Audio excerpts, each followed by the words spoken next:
ان الانسان خلق ہلوعا، انسان بڑا تھڑ دلا پیدا کیا گیا ہے. اذا مسہ الشر جزوعا، جب اسے کوئی تکلیف پہنچتی ہے، مصیبت آ جاتی ہے تو جزا فضا کرتا ہے، نالا و فریاد، روتا دھوتا ہے.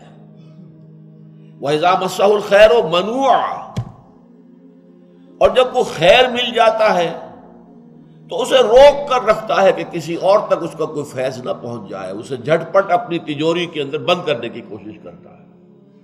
یہ انسان کے تھڑ دلے ہونے کی علامت ہے. یہاں ایک نکتہ بہت اہم ہے، اس کو سمجھ لیجئے.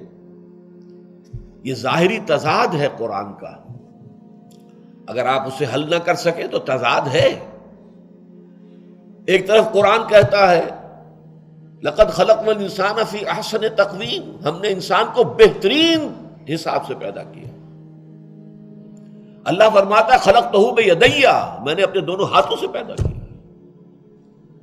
وَلَقَدْ كَرَّمْنَا بَنِي آدَمَ وَحَمَلْنَاهُمْ فِي الْبَرِّ وَالْبَحْرِ، ہم نے بہت عزت دی ہے بنی آدم کو، ہم نے انہیں اٹھایا ہے، سوار کرایا ہے، بر میں بھی بحر میں بھی. اور یہ مسجود ملائک تمام فرشتے جھکا دیے گئے، جبرائیل بھی، اسرافیل بھی، اسرائیل بھی، سب کے سب. فسجد الملائکۃ کلھم اجمعون، ذرا اندازہ کیجئے، اسے خلیفۃ اللہ کہا گیا. ایک طرف یہ ہے، ایک طرف قرآن کہتا ہے خلق الانسان ضعیفا، انسان کمزور پیدا کیا گیا. کان الانسان عجولا، انسان تو بہت جلد باز ہے. خلق الانسان من عجل، جلد بازی تو انسان کی سرشت میں داخل ہے. انہ کان ظلوما جہولا، ظلوم بھی ہے، ظلم کرنے والا، جاہل بھی ہے.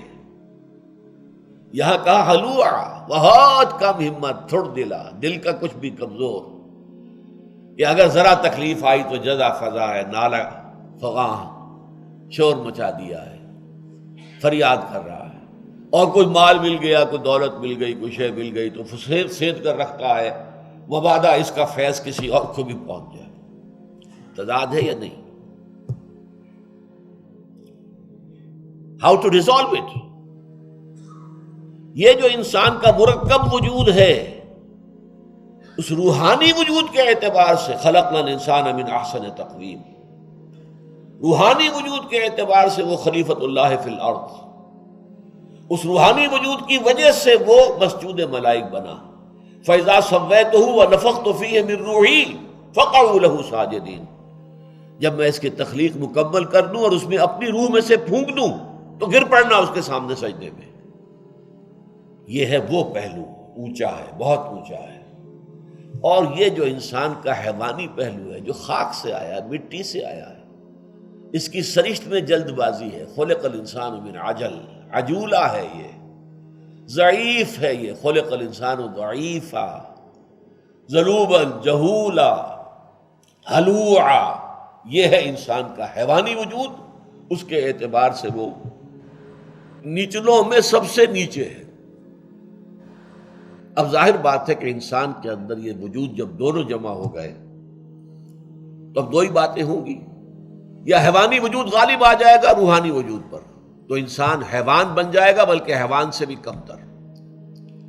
لہم قلوب لا یفقہون بہا وَلَهُمْ أَعْيُنٌ لَا يُبْصِرُونَ بِهَا وَلَهُمْ آذَانٌ لَا يَسْمَعُونَ بِهَا أُولَٰئِكَ كَالْأَنْعَامِ بَلْ هُمْ أَضَلُّ، یہ چوپایوں کے مانند ہیں بلکہ ان سے بھی کم تر، ان سے بھی گئے گزرے.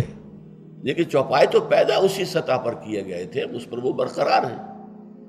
یہ کہاں پیدا کیا گیا تھا؟ کون سی روح اس کے اندر پھونکی گئی تھی؟ مسجود ملائک بنایا گیا تھا. لیکن اگر اس روح کے اوپر یہ حیوانی وجود غالب آ گیا ہے تو یہ حیوانوں سے بدتر ہو گئے. یا یہ ہوگا کہ اگر وہ روح غالب آ گئی، متمکن ہو گئی پورے وجود کے اوپر، اور اس نے قابو پا لیا اس نفس حیوانی پر، تو پھر یا ایھا النفس المطمئنہ ارجعی الی ربک راضیۃ مرضیہ فادخلی فی عبادی وادخلی جنتی. اے نفس مطمئنہ، اپنے رب کی طرف لوٹ جا، اس حال میں کہ وہ تجھ سے راضی، تو اس سے راضی، داخل ہو جا میرے بندوں میں، داخل ہو جا میری جنت میں۔ یہ معاملہ ہوگا اس کا جس کی روح پورے طور پر متمکن ہے اس کے حیوانی وجود